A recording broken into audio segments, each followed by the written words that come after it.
Good morning everyone. देखो आपने glycolysis complete पढ़ लिया। इसके बाद में आपने ग्लूकोज से पायरुविक अम्ल के दो अणुओं का निर्माण कर लिया। इसके बाद में अगला पॉइंट आपने पढ़ा था पायरुविक अम्ल का भविष्य। इसके बाद में आपका अगला पॉइंट आ रहा है पायरुविक अम्ल का वायवीय ऑक्सीकरण। पायरुविक अम्ल का वायवीय ऑक्सीकरण। पायरुविक अम्ल का वायवीय ऑक्सीकरण, ठीक है। देखते हैं इसका वायवीय ऑक्सीकरण कैसे होता है।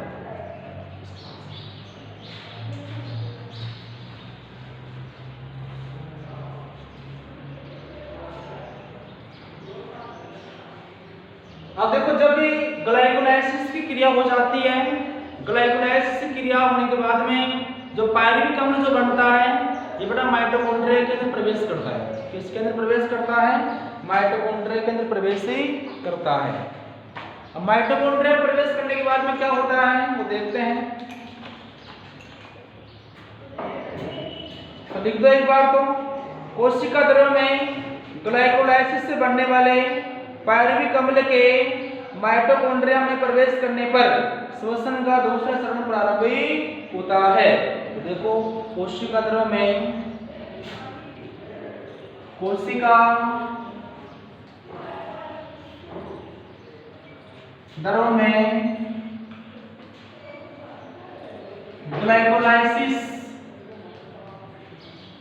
ग्लाइकोलाइसिस से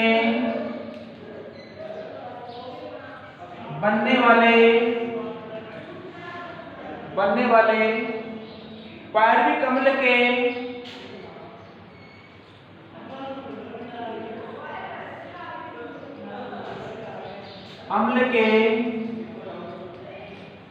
माइटोकॉन्ड्रिया में प्रवेश करने के बाद श्वसन का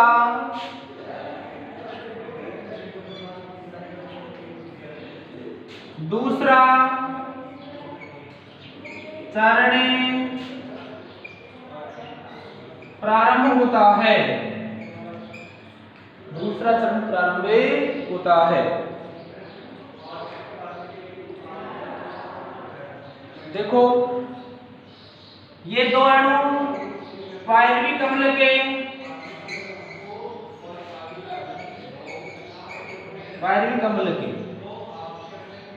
इसके साथ ही जुड़ेगा coenzyme A.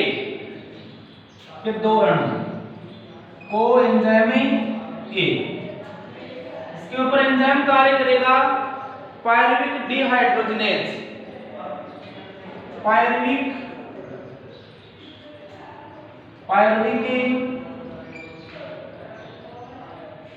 Dehydrogenase. Pyruvic dehydrogenase और ये इसको चेंज कर देगा बेटा एसिटिल कोएंजाइम ए में। एसिटिल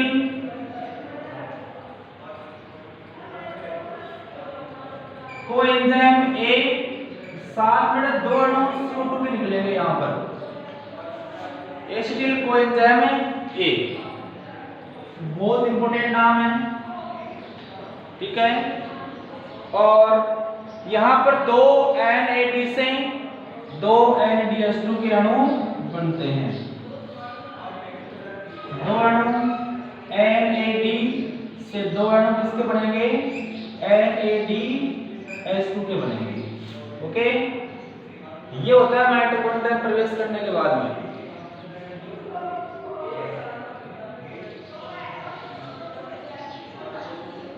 तो देखो जैसे ही माइटोकॉन्ड्रिया के अंदर पायरुविक अम्ल प्रवेश करता है तो माइटोकॉन्ड्रिया के अंदर बेटा क्या पाया जाता है? Coenzyme A. एक प्रकार का श्वसन एंजाइम होता है। जैसे इसमें से CO2 बाहर निकल जाएगा तो बेटा क्या बन जाएगा? ये एसिटिल कोएंजाइम ए। बेटा ये जो नाम है, इस नाम से बहुत बार पीएमटी के अंदर क्वेश्चन पूछा हुआ है। क्वेश्चन क्या पूछा हुआ है कि ग्लाइकोलाइसिस और क्रेब्स चक्कर, इन दोनों के बीच की योजक कड़ी क्या है? तो बेटा इन दोनों के बीच की योजक कड़ी क्या है? ये है। ग्लाइकोलाइसिस में क्या बनता है? पायरुविक अम्ल बनता है। और क्रेब्स चक्कर कहां संपन्न होता है? माइटोकॉन्ड्रिया में संपन्न होता है। बेटा माइटोकॉन्ड्रिया के अंदर जैसे ही पायरुविक अम्ल प्रवेश कर जाएगा, वहां पर कोएंजाइम ए इसके साथ जुड़ेगा तो बेटा क्या बन जाएगा? एसिटिल कोएंजाइम बन जाएगा। और ये एसिटिल कोएंजाइम है, यहां से बेटा किसका प्रारंभ होता है? यहां से क्रेब्स चक्र स्टार्ट होता है। तो यहां से जैसे ही क्रेब्स चक्र स्टार्ट होगा और ये जो ग्लाइकोलाइसिस के दौरान पायरुविक अम्ल बना, पायरुविक अम्ल बेटा किसके अंदर चेंज हो गया? एसिटिल कोएंजाइम के अंदर चेंज हो गया। इसलिए यहां से क्वेश्चन, बहुत शानदार क्वेश्चन पूछा गया है कि माइटोकॉन्ड्रिया के अंदर होने वाला क्रेब्स चक्र और ग्लाइकोलाइसिस, इन दोनों के बीच की योजक कड़ी क्या है? इन दोनों के बीच की योजक कड़ी क्या है बेटा? Acetyl coenzyme A. देखो इस प्रकार पायरुविक अम्ल के दो अणुओं के ऑक्सीकरण से दो अणु एसिटिल कोएंजाइम ए और 2 NADH2 का निर्माण होता है। ठीक है, तो यहाँ पर आप 2 और लगा दीजिए। ठीक है, तो इस प्रकार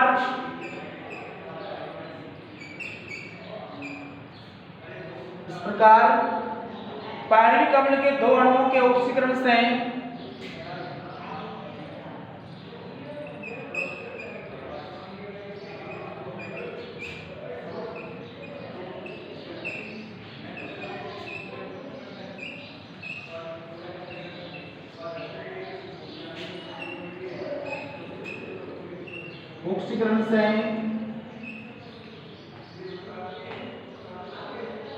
दो अणु acetyl coenzyme A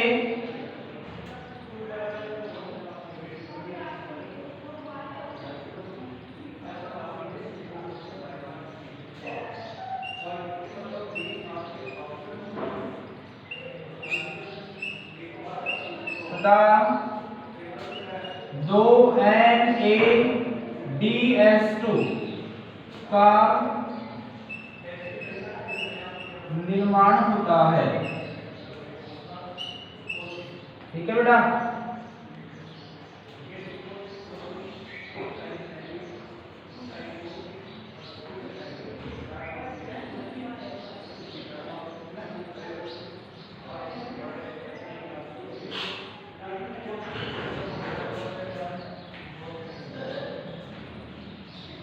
okay.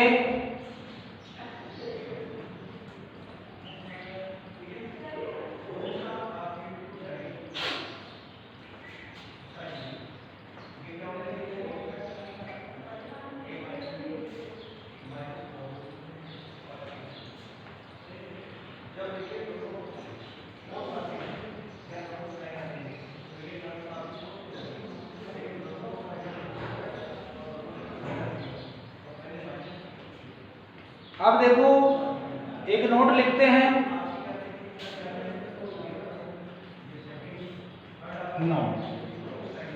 Acetyl coenzyme के निर्माण की जो अभिक्रिया है वो ग्लाइकोलाइसिस और क्रेब्स चक्र को जोड़ने का कार्य करती है। इसलिए बेटा इस अभिक्रिया को योजक अभिक्रिया या प्रवेश अभिक्रिया भी कहते हैं। तो एसिटिल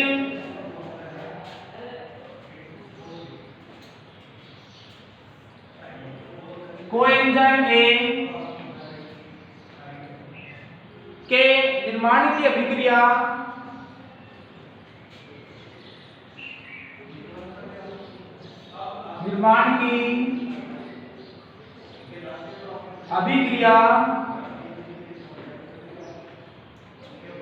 ग्लाइकोलाइसिस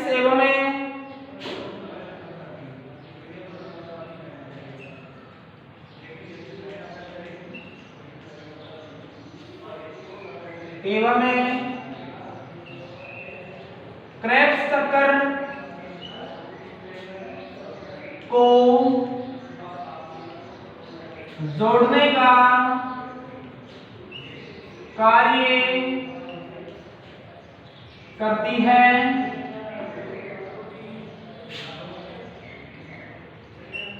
इसलिए इसे योजक अभिक्रिया या प्रवेश अभिक्रिया भी कहते हैं।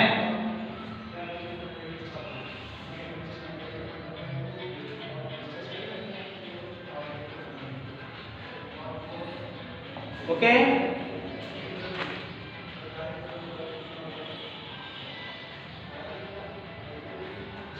इसके बाद में एक और नोट बहुत शानदार इंपॉर्टेंट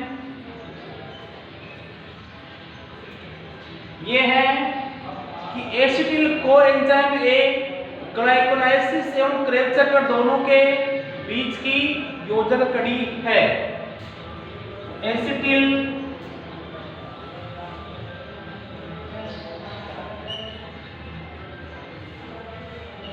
कोएंजाइम ए ग्लाइकोलाइसिस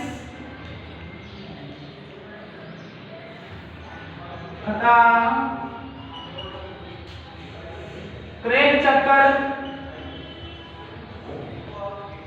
के बीच की योजक कड़ी है।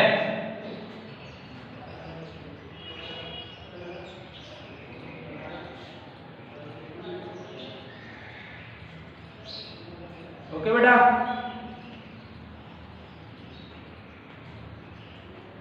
इसके बाद में अपना पॉइंट स्टार्ट होता है 2 नंबर का, क्रेब्स चक्र, टीसीए चक्र या सिट्रिक अम्ल चक्र।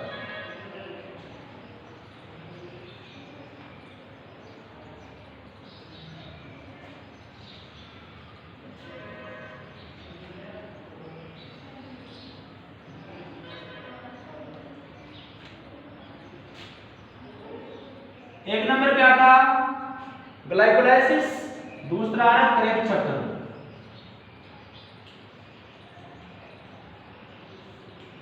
क्रेब्स चक्र, इसको टीसीए चक्र है ना, या सिट्रिक अम्ल चक्र भी कहते हैं। ठीक है बेटा, 3 इसके नाम हैं। ओके, तो सबसे अच्छी जो लाइन बेटा ये आती है कि जो क्रेब्स चक्र होता है ये बेटा माइटोकॉन्ड्रिया के मैट्रिक्स में संपन्न होता है। किसमें? माइटोकॉन्ड्रिया के मैट्रिक्स में। तो लिख दो क्रेब्स चक्र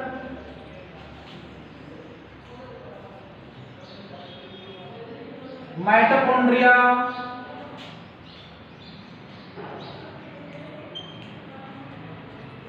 के मैट्रिक्स में संपन्न होता है। तो ग्लाइकोलाइसिस कहां संपन्न होता है? कोशिका द्रव में। ठीक है बेटा, अब जब क्रेब्स चक्र की खोज है वो क्रेब्स नामक वैज्ञानिक ने की थी और कबूतर की मांसपेशियों और नेमेटोड में की थी खोज।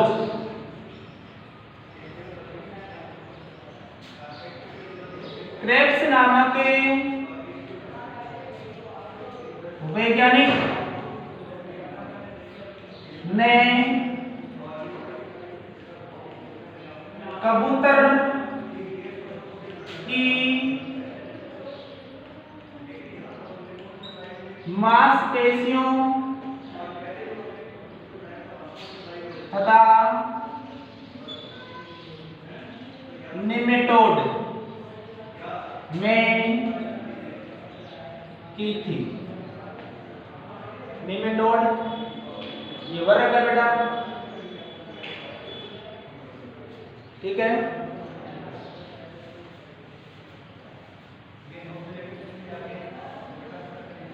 अब देखो इस क्रेब चक्र को सिट्रिक अम्ल चक्र क्यों कहा जाता है? बड़ा इस क्रेब चक्र जो प्रथम जो उत्पाद है बड़ा सिट्रिक अम्ल होता है। क्या होता है? सिट्रिक अम्ल होता है, इसलिए इसे सिट्रिक अम्ल चक्र भी कहा जाता है। लिख दो बेटा, ये क्वेश्चन पूछा हुआ है क्रेब से चक्कर का प्रथम उत्पाद सिट्रिक अम्ल होता है, इसलिए इसे सिट्रिक अम्ल चक्कर भी कहा जाता है। ओके, इसलिए इसे क्या कहा जाता है? सिट्रिक अम्ल चक्र भी कहा जाता है। अब देखो ये जो सिट्रिक अम्ल होता है, इस सिट्रिक अम्ल के अंदर 3 अणु कार्बोक्सिलिक एसिड के होते हैं। 3 अणु किसके होते हैं? कार्बोक्सिलिक एसिड, अर्थात 3 अणु COOH के होते हैं, इसलिए इसको TCA try carboxylic acid, try carboxylic acid, इसका प्रोनाम क्या हुआ? Try carboxylic acid. इस सिट्रिक अम्ल में 3 अणु कार्बोक्सिलिक एसिड या COOH के होते हैं, इसलिए इसको क्या बोलते हैं? TCA चक्र भी कहा जाता है।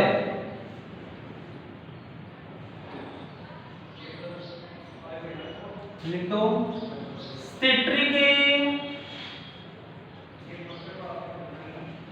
अम्ल में COOH के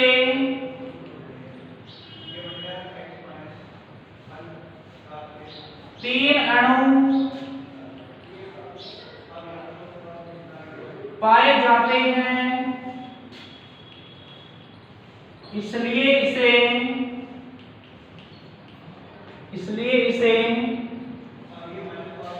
TCA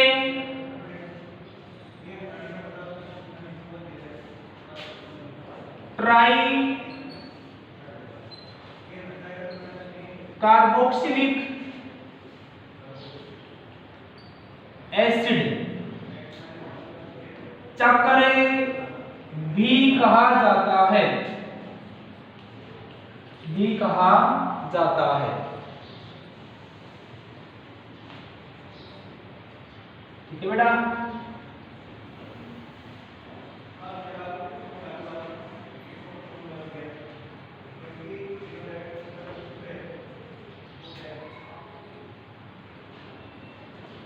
ये सभी लाइनें बहुत इंपॉर्टेंट है, सब की सब भी, इनसे क्वेश्चन हर बार पूछते हैं, इसलिए बेटा आपको अच्छे से ध्यान में रखना है। TCA चक्र ट्राई कार्बोक्सिलिक एसिड चक्र, क्रेब चक्र को ये क्यों कहते हैं? क्योंकि क्रेब चक्र का प्रथम उत्पाद क्या होता है? सिट्रिक अम्ल होता है। सिट्रिक अम्ल में COOH समूह के 3 अणु पाए जाते हैं। बेटा कितने अणु होते हैं? 3 अणु पाए जाते हैं, इसलिए इसको क्या बोलते हैं? ट्राई कार्बोक्सिलिक एसिड चक्र भी कहते हैं।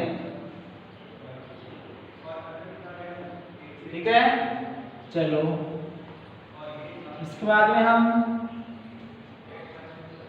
क्रेब चक्र बनाते हैं। क्रेब से चक्र बनाते हैं।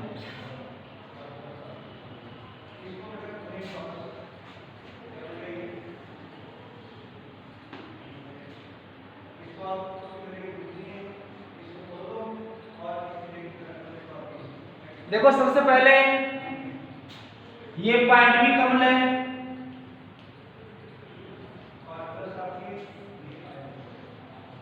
बन गया बेटा, किसमें बना था बताओ?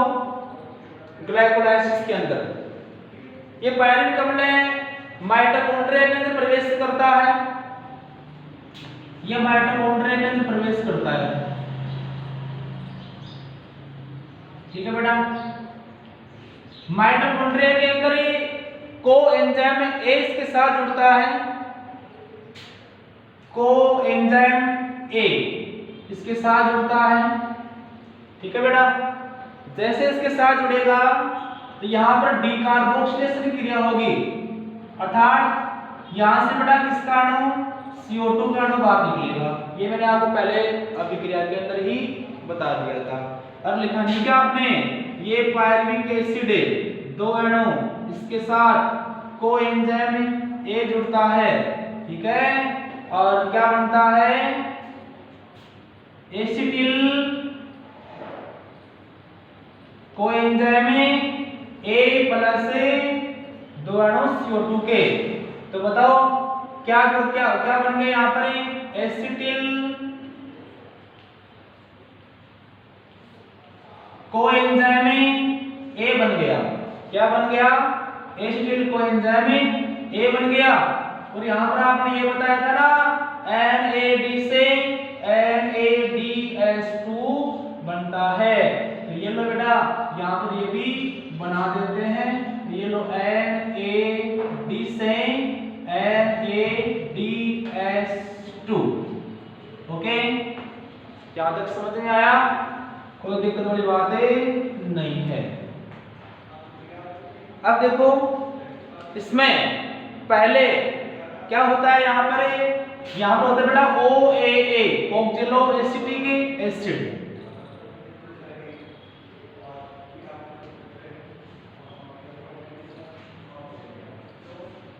ऑक्जेलो एसिटिक एसिड, इसको शॉर्ट में क्या बोलते हैं, OAA। ठीक है, ये इसके साथ जुड़ेगा और क्या बनाएगा, प्रथम उत्पाद है सिट्रिक अम्ल, सिट्रिक अम्ल। प्रथम उत्पाद क्या बनाएगा, सिट्रिक अम्ल बनाएगा।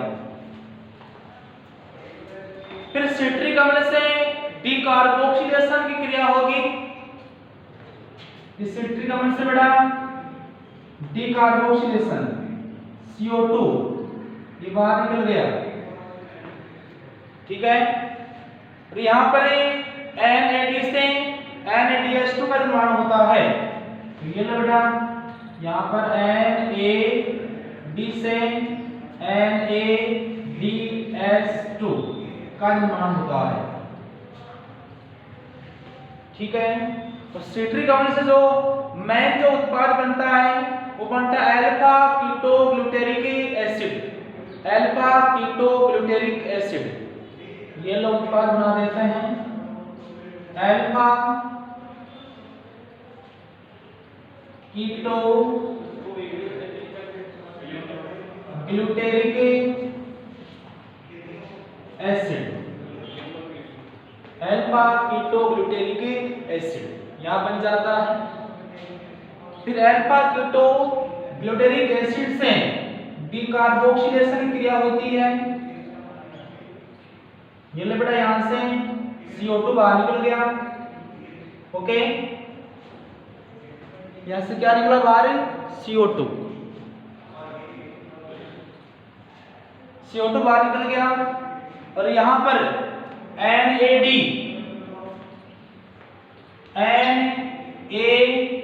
से NADH2 का निर्माण होता है। ओके, इसके बाद बेटा ऊर्जा के रूप है, इसमें GDP से GTP बनता है, GDP से GTP बनता है। ओके, अल्फा कीटोग्लूटेरिक एसिड है, ये बड़ा सक्सिनिक अम्ल के अंदर चेंज हो जाता है, इसके अंदर सक्सिनिक अम्ल के अंदर। तो ये लोग सक्सिनिक अम्ल शैक्षणिक अम्ल के अंदर चेंज हो गया। शैक्षणिक जो अम्ल है ये बेटा फ्यूमेरिक अम्ल के अंदर चेंज हो जाता है। किसके अंदर? फ्यूमेरिक अम्ल के अंदर।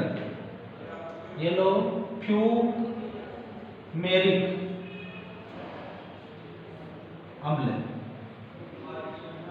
जब ये फ्यूमेरिक अम्ल के अंदर चेंज होता है तो यहां पर बेटा FAD से FADH2 बनता है। FAD से FADH2 बनता है। ओके, फिर फ्यूमेरिक अम्ल है ये मेलिक अम्ल के अंदर चेंज हो जाता है। इसके अंदर मेलिक अम्ल के अंदर। ये लो मेलिक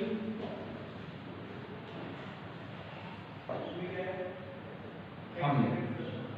और ये मेलिक अम्ल वापस किसके अंदर है? ऑक्जेलो एसिटिक एसिड के अंदर। जब मेलिक अम्ल OAA के अंदर चेंज होता है तो यहां पर NAD से NADH2 बनता है। ओके, डायग्राम जो आप देख रहे हैं ये बेटा किसका बताओ? क्रेब्स चक्कर का है।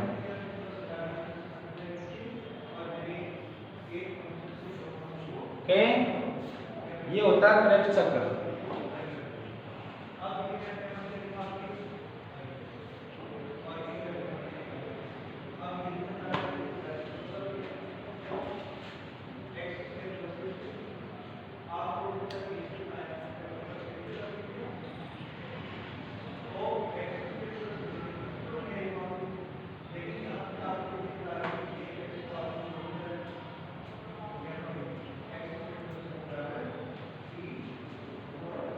रेखा चित्र यदि बात करें तो यहां पर ऐसे भी आप लिख सकते हैं क्रेब्स चक्र। ओके,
चलो बेटा क्लास आज की कंप्लीट होती है। ओके।